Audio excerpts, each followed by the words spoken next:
ಸದ್ಯ ಎನ್ಐಎ ಕಪಿ ಮುಷ್ಟಿಯಲ್ಲಿ ತಹಾವೂರ್ ರಾಣಾ ಇರೋದು. ತಹಾವೂರ್ ರಾಣಾಗೆ ಎರಡನೇ ದಿನಾನೂ ಕೂಡ ವಿಚಾರಣೆ ನಡೆದಿದೆ. ಇವತ್ತು ಎನ್ಐಎ ಕಚೇರಿಯಲ್ಲಿ ಎರಡನೇ ದಿನದ ವಿಚಾರಣೆ.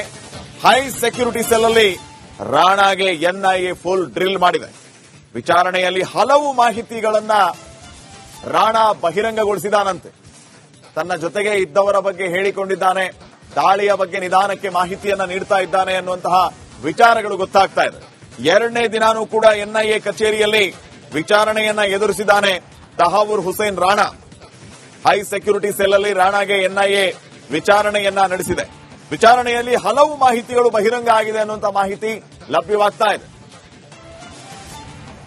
ದಾಳಿಯ ರೂವಾರಿಯಾದಂತ ತಹಾವೂರ್ ರಾಣಾ ಇದೀಗ ಎರಡನೇ ದಿನದ ವಿಚಾರಣೆಯನ್ನ ಎದುರಿಸ್ತಾ ಇರುವಂತದ್ದು. ಈ ವಿಚಾರಣೆಯಲ್ಲಿ ಎನ್ಐಎ ಕೇಂದ್ರ ಕಚೇರಿಯಲ್ಲಿ ಸಾಕಷ್ಟು ಮಾಹಿತಿಗಳನ್ನ ಕೂಡ ಬಾಯ್ಬಿಟ್ಟಿರುವಂತದ್ದು. ಪ್ರಮುಖವಾಗಿ ಹಲವು ವಿಚಾರಗಳು. ಈಗ ಆತ ಅಮೆರಿಕಾದಲ್ಲಿ ಇದ್ದಂತಹ ಸಂದರ್ಭದಲ್ಲಿ ಆತನನ್ನ ಭಾರತಕ್ಕೆ ಎಳೆದು ತಂದಿರುವಂತದ್ದು. ಈಗ ಸದ್ಯಕ್ಕೆ ನಾನು ಎನ್ಐಎ ಕೇಂದ್ರ ಕಚೇರಿಯ ಮುಂಭಾಗದಲ್ಲಿ ಇರುವಂತದ್ದು. ಬಹಳ ಪ್ರಮುಖವಾಗಿ ಎನ್ಐಎ ಕೇಂದ್ರ ಕಚೇರಿಯಲ್ಲಿ ಇಂದು ಎರಡನೇ ದಿನದ ವಿಚಾರಣೆ ಕೂಡ ನಡೀತಾ ಇರತಕ್ಕಂಥದ್ದು. ಆತನಿಗೆ ಪ್ರತ್ಯೇಕ ಸೆಲ್ ಅನ್ನು ಮಾಡಿ ಅಲ್ಲಿ ಯಾವುದೇ ರೀತಿಯಾದಂತಹ ವಸ್ತುಗಳನ್ನ ಆತನಿಗೆ ನೀಡಿಲ್ಲ ಅನ್ನುವಂಥದ್ದು. ಬಹಳ ಪ್ರಮುಖವಾಗಿ ಆತ ಆತ್ಮಹತ್ಯೆಗೆ ಪ್ರಯತ್ನವನ್ನ ಮಾಡಿದ್ರೂ ಕೂಡ ಆತನಿಗೆ ಯಾವುದೇ ವಸ್ತುಗಳು ಸಿಗದ ರೀತಿಯಲ್ಲಿ ಆ ಒಂದು ಸೆಲ್ ಅನ್ನ ರೆಡಿ ಮಾಡಿ ಆ ಸೆಲ್ ನ ಒಳಗಡೆ ಆತನನ್ನ ವಿಚಾರಣೆ ಮಾಡಲಿರುವಂತದ್ದು. ನಿನ್ನೆಯಷ್ಟೇ ಒಂದು ದಿನದ ವಿಚಾರಣೆ ಮುಗಿದಿದ್ದು ಇಂದು ಕೂಡ ಆತನನ್ನ ವಿಚಾರಣೆಯನ್ನ ನಡೆಸ್ತಾ ಇರತಕ್ಕಂಥದ್ದು. ಬಹಳ ಪ್ರಮುಖವಾಗಿ ಸಾಕಷ್ಟು ಮಾಹಿತಿಗಳನ್ನ ಆತ ಬಹಿರಂಗಪಡಿಸಿದ್ದಾನೆ ಎನ್ನುವಂಥದ್ದು. ಆದ್ರೆ ಮುಂಬೈನಲ್ಲಿ ನಡೆದಂತ ಅಟ್ಯಾಕ್ ಏನಿತ್ತು ಆ ಅಟ್ಯಾಕ್ ಬಗ್ಗೆ ಒಂದಷ್ಟು ಮಾಹಿತಿಯನ್ನ ಬಹಿರಂಗಪಡಿಸಿದ್ದಾನೆ. ಇದೆಲ್ಲದರ ಜೊತೆಗೆ ಬಹಳ ಪ್ರಮುಖವಾಗಿ ಈತನ ಕುಟುಂಬದ ಮಾಹಿತಿಯನ್ನ ತಿಳಿಸಿದ್ದಾನೆ ಎನ್ನುವಂಥದ್ದು. ಯಾಕಂದ್ರೆ ಈತನ ಕುಟುಂಬದಲ್ಲಿ ಯಾರ್ಯಾರಿದ್ದಾರೆ, ಜೊತೆಗೆ ಆತ ಮೂಲತಃ ಎಲ್ಲಿಯವನು, ಇದೆಲ್ಲದರ ಜೊತೆಗೆ ಬಹಳ ಪ್ರಮುಖವಾಗಿ ಈತ ಮುಂಬೈಗೆ ಬಂದಿದ್ಯಾಕೆ, ಜೊತೆಗೆ ಪಾಕಿಸ್ತಾನದಲ್ಲಿದ್ದ, ಹಾಗೇನೆ ಕೆನಡಾದಲ್ಲಿದ್ದ, ಈ ಒಂದು ಜಾಗಗಳಲ್ಲಿ ಆ ಒಂದು ಸ್ಥಳಗಳಲ್ಲಿ ಆತ ಏನ್ ಮಾಡ್ತಾ ಇದ್ದ ಅನ್ನುವಂತಹ ಮಾಹಿತಿಯನ್ನ ಕೂಡ ಬಹಿರಂಗಪಡಿಸಬೇಕಾಗಿದೆ. 18 ದಿನಗಳ ಕಾಲ ಎನ್ಐಎ ಕಸ್ಟಡಿಗೆ ಕೊಟ್ಟಿರುವಂತಹ ಕೋರ್ಟ್ ಏನಿದೆ, ಈಗ ಪ್ರಮುಖವಾಗಿ 18 ದಿನಗಳ ಕಾಲ ಕೂಡ ಈತನ ವಿಚಾರಣೆ ನಡೆಯುತ್ತೆ. ಹಾಗಾಗಿ ಸಾಕಷ್ಟು ಮಾಹಿತಿಗಳು ಕೂಡ ಈತನ ಬಗ್ಗೆ ಬಹಿರಂಗಪಡಿಸಬೇಕಾಗುತ್ತೆ. ಯಾಕಂದ್ರೆ ಎನ್ಐಎ ಟೀಮ್ ಈಗಾಗಲೇ ಹಲವು ಮಾಹಿತಿಗಳನ್ನ ಕೂಡ ಕಲೆ ಹಾಕಿರುವಂತದ್ದು. ಹಲವು ಮಾಹಿತಿಗಳನ್ನ ಕಲೆ ಹಾಕಿ ಈತನ ಸಂಪೂರ್ಣ ವಿಚಾರಣೆಯನ್ನ ನಡೆಸಲಿಕ್ಕೆ ನ್ಯಾಯಾಂಗದ ಮೊರೆ ಹೋಯಿತು. ನ್ಯಾಯಾಂಗದ ಮೊರೆ ಹೋದಂತಹ ಸಂದರ್ಭದಲ್ಲಿ ಆತನಿಗೆ 18 ದಿನಗಳ ಕಸ್ಟಡಿಯನ್ನ ಕೂಡ ಕೊಟ್ಟಿರ್ತಕ್ಕಂಥದ್ದು. ಎನ್ಐಎ ತನ್ನ ಕಸ್ಟಡಿಗೆ ಪಡೆದುಕೊಂಡು ತನ್ನ ಕಚೇರಿಯಲ್ಲಿ ವಿಚಾರಣೆಯನ್ನ ನಡೆಸ್ತಾ ಇರತಕ್ಕಂಥದ್ದು. ಕ್ಯಾಮರಾ ಪರ್ಸನ್ ಅಭಿಷೇಕ್ ಜೊತೆ ನಟೇಶ್ ರಾಜಣ್ಣ, ರಿಪಬ್ಲಿಕ್ ಕನ್ನಡ. ಸದ್ಯ ಎನ್ಐಎ ಕಪಿ ಮುಷ್ಟಿಯಲ್ಲಿ ತಹಾವೂರ್ ರಾಣಾ ಇರೋದು. ತಹಾವೂರ್ ರಾಣಾಗೆ ಎರಡನೇ ದಿನಾನೂ ಕೂಡ ವಿಚಾರಣೆ ನಡೆದಿದೆ. ಇವತ್ತು ಎನ್ಐಎ ಕಚೇರಿಯಲ್ಲಿ ಎರಡನೇ ದಿನದ ವಿಚಾರಣೆ. ಹೈ ಸೆಕ್ಯೂರಿಟಿ ಸೆಲ್ ಅಲ್ಲಿ ರಾಣಾಗೆ ಎನ್ಐಎ ಫುಲ್ ಡ್ರಿಲ್ ಮಾಡಿದೆ. ವಿಚಾರಣೆಯಲ್ಲಿ ಹಲವು ಮಾಹಿತಿಗಳನ್ನ ರಾಣಾ ಬಹಿರಂಗಗೊಳಿಸಿದಾನಂತೆ. ತನ್ನ ಜೊತೆಗೆ ಇದ್ದವರ ಬಗ್ಗೆ ಹೇಳಿಕೊಂಡಿದ್ದಾನೆ, ದಾಳಿಯ ಬಗ್ಗೆ ನಿಧಾನಕ್ಕೆ ಮಾಹಿತಿಯನ್ನ ನೀಡ್ತಾ ಇದ್ದಾನೆ ಅನ್ನುವಂತಹ ವಿಚಾರಗಳು ಗೊತ್ತಾಗ್ತಾ ಇದೆ. ಎರಡನೇ ದಿನಾನೂ ಕೂಡ ಎನ್ಐಎ ಕಚೇರಿಯಲ್ಲಿ ವಿಚಾರಣೆಯನ್ನ ಎದುರಿಸಿದ್ದಾನೆ Tahawwur Hussain Rana. High security cell ಅಲ್ಲಿ ರಾಣಾಗೆ ಎನ್ಐಎ ವಿಚಾರಣೆಯನ್ನ ನಡೆಸಿದೆ. ವಿಚಾರಣೆಯಲ್ಲಿ ಹಲವು ಮಾಹಿತಿಗಳು ಬಹಿರಂಗ ಆಗಿದೆ ಅನ್ನುವಂತಹ ಮಾಹಿತಿ ಲಭ್ಯವಾಗ್ತಾ ಇದೆ. ದಾಳಿಯ ರೂವಾರಿಯಾದಂತ ತಹಾವೂರ್ ರಾಣಾ ಇದೀಗ ಎರಡನೇ ದಿನದ ವಿಚಾರಣೆಯನ್ನ ಎದುರಿಸ್ತಾ ಇರುವಂತದ್ದು. ಈ ವಿಚಾರಣೆಯಲ್ಲಿ ಎನ್ಐಎ ಕೇಂದ್ರ ಕಚೇರಿಯಲ್ಲಿ ಸಾಕಷ್ಟು ಮಾಹಿತಿಗಳನ್ನ ಕೂಡ ಬಾಯ್ಬಿಟ್ಟಿರುವಂತದ್ದು. ಪ್ರಮುಖವಾಗಿ ಹಲವು ವಿಚಾರಗಳು. ಈಗ ಆತ ಅಮೆರಿಕಾದಲ್ಲಿ ಇದ್ದಂತಹ ಸಂದರ್ಭದಲ್ಲಿ ಆತನನ್ನ ಭಾರತಕ್ಕೆ ಎಳೆದು ತಂದಿರುವಂತದ್ದು. ಈಗ ಸದ್ಯಕ್ಕೆ ನಾನು ಎನ್ಐಎ ಕೇಂದ್ರ ಕಚೇರಿಯ ಮುಂಭಾಗದಲ್ಲಿ ಇರುವಂತದ್ದು. ಬಹಳ ಪ್ರಮುಖವಾಗಿ ಎನ್ಐಎ ಕೇಂದ್ರ ಕಚೇರಿಯಲ್ಲಿ ಇಂದು ಎರಡನೇ ದಿನದ ವಿಚಾರಣೆ ಕೂಡ ನಡೀತಾ ಇರತಕ್ಕಂಥದ್ದು.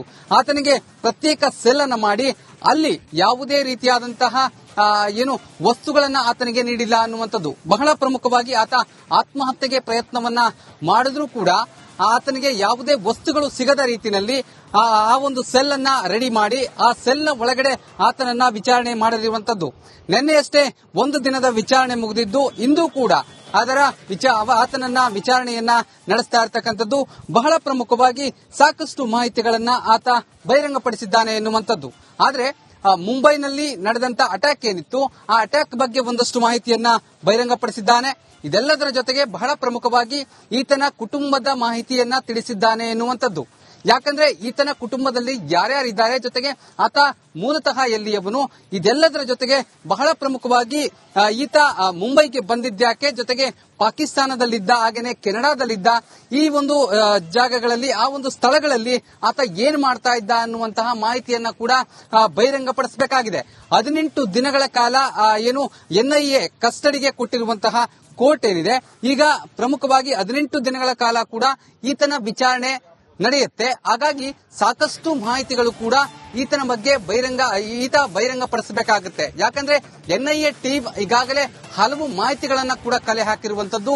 ಹಲವು ಮಾಹಿತಿಗಳನ್ನ ಕಲೆ ಹಾಕಿ ಈತನ ಸಂಪೂರ್ಣ ವಿಚಾರಣೆಯನ್ನ ನಡೆಸಲಿಕ್ಕೆ ಏನು ನ್ಯಾಯಾಂಗದ ಮೊರೆ ಹೋಯಿತು. ನ್ಯಾಯಾಂಗದ ಮೊರೆ ಹೋದಂತಹ ಸಂದರ್ಭದಲ್ಲಿ ಆತನಿಗೆ 18 ದಿನಗಳ ಕಸ್ಟಡಿಯನ್ನ ಕೂಡ ಕೊಟ್ಟಿರ್ತಕ್ಕಂಥದ್ದು. ಎನ್ಐಎ ತನ್ನ ಕಸ್ಟಡಿಗೆ ಪಡೆದುಕೊಂಡು ತನ್ನ ಕಚೇರಿಯಲ್ಲಿ ವಿಚಾರಣೆಯನ್ನ ನಡೆಸ್ತಾ ಇರ್ತಕ್ಕಂಥದ್ದು. ಕ್ಯಾಮರಾ ಪರ್ಸನ್ ಅಭಿಷೇಕ್ ಜೊತೆ ನಟೇಶ್ ರಾಜಣ್ಣ, ರಿಪಬ್ಲಿಕ್ ಕನ್ನಡ. ಸದ್ಯ ಎನ್ಐಎ ಕಪಿ ಮುಷ್ಟಿಯಲ್ಲಿ ತಹಾವೂರ್ ರಾಣಾ ಇರೋದು. ತಹಾವೂರ್ ರಾಣಾಗೆ 2ನೇ ದಿನಾನೂ ಕೂಡ ವಿಚಾರಣೆ ನಡೆದಿದೆ. ಇವತ್ತು ಎನ್ಐಎ ಕಚೇರಿಯಲ್ಲಿ 2ನೇ ದಿನದ ವಿಚಾರಣೆ. ಹೈ ಸೆಕ್ಯೂರಿಟಿ ಸೆಲ್ ಅಲ್ಲಿ ರಾಣಾಗೆ ಎನ್ಐಎ ಫುಲ್ ಡ್ರಿಲ್ ಮಾಡಿದೆ. ವಿಚಾರಣೆಯಲ್ಲಿ ಹಲವು ಮಾಹಿತಿಗಳನ್ನ ರಾಣಾ ಬಹಿರಂಗಗೊಳಿಸಿದಾನಂತೆ. ತನ್ನ ಜೊತೆಗೆ ಇದ್ದವರ ಬಗ್ಗೆ ಹೇಳಿಕೊಂಡಿದ್ದಾನೆ. ದಾಳಿಯ ಬಗ್ಗೆ ನಿಧಾನಕ್ಕೆ ಮಾಹಿತಿಯನ್ನ ನೀಡ್ತಾ ಇದ್ದಾನೆ ಅನ್ನುವಂತಹ ವಿಚಾರಗಳು ಗೊತ್ತಾಗ್ತಾ ಇದೆ. 2ನೇ ದಿನಾನೂ ಕೂಡ ಎನ್ಐಎ ಕಚೇರಿಯಲ್ಲಿ ವಿಚಾರಣೆಯನ್ನ ಎದುರಿಸಿದ್ದಾನೆ Tahawwur Hussain Rana. High security cell ಅಲ್ಲಿ ರಾಣಾಗೆ ಎನ್ಐಎ ವಿಚಾರಣೆಯನ್ನ ನಡೆಸಿದೆ. ವಿಚಾರಣೆಯಲ್ಲಿ ಹಲವು ಮಾಹಿತಿಗಳು ಬಹಿರಂಗ ಆಗಿದೆ ಅನ್ನುವಂತಹ ಮಾಹಿತಿ ಲಭ್ಯವಾಗ್ತಾ ಇದೆ. ದಾಳಿಯ ರೂವಾರಿಯಾದಂತ ತಾವೂರ್ ರಾಣಾ ಇದೀಗ 2ನೇ ದಿನದ ವಿಚಾರಣೆಯನ್ನ ಎದುರಿಸ್ತಾ ಇರುವಂತದ್ದು. ಈ ವಿಚಾರಣೆಯಲ್ಲಿ ಎನ್ಐಎ ಕೇಂದ್ರ ಕಚೇರಿಯಲ್ಲಿ ಸಾಕಷ್ಟು ಮಾಹಿತಿಗಳನ್ನ ಕೂಡ ಬಾಯ್ಬಿಟ್ಟಿರುವಂತದ್ದು. ಪ್ರಮುಖವಾಗಿ ಹಲವು ವಿಚಾರಗಳು. ಈಗ ಆತ ಅಮೆರಿಕಾದಲ್ಲಿ ಇದ್ದಂತಹ ಸಂದರ್ಭದಲ್ಲಿ ಆತನನ್ನ ಭಾರತಕ್ಕೆ ಎಳೆದು ತಂದಿರುವಂತದ್ದು. ಈಗ ಸದ್ಯಕ್ಕೆ ನಾನು ಎನ್ಐಎ ಕೇಂದ್ರ ಕಚೇರಿಯ ಮುಂಭಾಗದಲ್ಲಿ ಇರುವಂತದ್ದು. ಬಹಳ ಪ್ರಮುಖವಾಗಿ ಎನ್ಐಎ ಕೇಂದ್ರ ಕಚೇರಿಯಲ್ಲಿ ಇಂದು 2ನೇ ದಿನದ ವಿಚಾರಣೆ ಕೂಡ ನಡೀತಾ ಇರತಕ್ಕಂಥದ್ದು. ಆತನಿಗೆ ಪ್ರತ್ಯೇಕ ಸೆಲ್ ಅನ್ನು ಮಾಡಿ ಅಲ್ಲಿ ಯಾವುದೇ ರೀತಿಯಾದಂತಹ ಏನು ವಸ್ತುಗಳನ್ನ ಆತನಿಗೆ ನೀಡಿಲ್ಲ ಅನ್ನುವಂಥದ್ದು. ಬಹಳ ಪ್ರಮುಖವಾಗಿ ಆತ ಆತ್ಮಹತ್ಯೆಗೆ ಪ್ರಯತ್ನವನ್ನ ಮಾಡಿದ್ರೂ ಕೂಡ ಆತನಿಗೆ ಯಾವುದೇ ವಸ್ತುಗಳು ಸಿಗದ ರೀತಿಯಲ್ಲಿ ಆ ಒಂದು ಸೆಲ್ ಅನ್ನ ರೆಡಿ ಮಾಡಿ ಆ ಸೆಲ್ ನ ಒಳಗಡೆ ಆತನನ್ನ ವಿಚಾರಣೆ ಮಾಡಲಿರುವಂತದ್ದು. ನಿನ್ನೆಯಷ್ಟೇ 1 ದಿನದ ವಿಚಾರಣೆ ಮುಗಿದಿದ್ದು, ಇಂದು ಕೂಡ ಆತನನ್ನ ವಿಚಾರಣೆಯನ್ನ ನಡೆಸ್ತಾ ಇರತಕ್ಕಂಥದ್ದು. ಬಹಳ ಪ್ರಮುಖವಾಗಿ ಸಾಕಷ್ಟು ಮಾಹಿತಿಗಳನ್ನ ಆತ ಬಹಿರಂಗಪಡಿಸಿದ್ದಾನೆ ಎನ್ನುವಂಥದ್ದು. ಆದ್ರೆ ಮುಂಬೈನಲ್ಲಿ ನಡೆದಂತ ಅಟ್ಯಾಕ್ ಏನಿತ್ತು ಆ ಅಟ್ಯಾಕ್ ಬಗ್ಗೆ ಒಂದಷ್ಟು ಮಾಹಿತಿಯನ್ನ ಬಹಿರಂಗಪಡಿಸಿದ್ದಾನೆ. ಇದೆಲ್ಲದರ ಜೊತೆಗೆ ಬಹಳ ಪ್ರಮುಖವಾಗಿ ಈತನ ಕುಟುಂಬದ ಮಾಹಿತಿಯನ್ನ ತಿಳಿಸಿದ್ದಾನೆ ಎನ್ನುವಂಥದ್ದು. ಯಾಕಂದ್ರೆ ಈತನ ಕುಟುಂಬದಲ್ಲಿ ಯಾರ್ಯಾರಿದ್ದಾರೆ, ಜೊತೆಗೆ ಆತ ಮೂಲತಃ ಎಲ್ಲಿಯವನು, ಇದೆಲ್ಲದರ ಜೊತೆಗೆ ಬಹಳ ಪ್ರಮುಖವಾಗಿ ಈತ ಮುಂಬೈಗೆ ಬಂದಿದ್ಯಾಕೆ, ಜೊತೆಗೆ ಪಾಕಿಸ್ತಾನದಲ್ಲಿದ್ದ, ಹಾಗೇನೆ ಕೆನಡಾದಲ್ಲಿದ್ದ, ಈ ಒಂದು ಜಾಗಗಳಲ್ಲಿ, ಆ ಒಂದು ಸ್ಥಳಗಳಲ್ಲಿ ಆತ ಏನ್ ಮಾಡ್ತಾ ಇದ್ದ ಅನ್ನುವಂತಹ ಮಾಹಿತಿಯನ್ನ ಕೂಡ ಬಹಿರಂಗಪಡಿಸಬೇಕಾಗಿದೆ. 18 ದಿನಗಳ ಕಾಲ ಏನು ಎನ್ಐಎ ಕಸ್ಟಡಿಗೆ ಕೊಟ್ಟಿರುವಂತಹ ಕೋರ್ಟ್ ಏನಿದೆ, ಈಗ ಪ್ರಮುಖವಾಗಿ 18 ದಿನಗಳ ಕಾಲ ಕೂಡ ಈತನ ವಿಚಾರಣೆ ನಡೆಯುತ್ತೆ. ಹಾಗಾಗಿ ಸಾಕಷ್ಟು ಮಾಹಿತಿಗಳು ಕೂಡ ಈತನ ಬಗ್ಗೆ ಬಹಿರಂಗಪಡಿಸಬೇಕಾಗುತ್ತೆ. ಯಾಕಂದ್ರೆ ಎನ್ಐಎ ಟೀಮ್ ಈಗಾಗಲೇ ಹಲವು ಮಾಹಿತಿಗಳನ್ನ ಕೂಡ ಕಲೆ ಹಾಕಿರುವಂತದ್ದು. ಹಲವು ಮಾಹಿತಿಗಳನ್ನ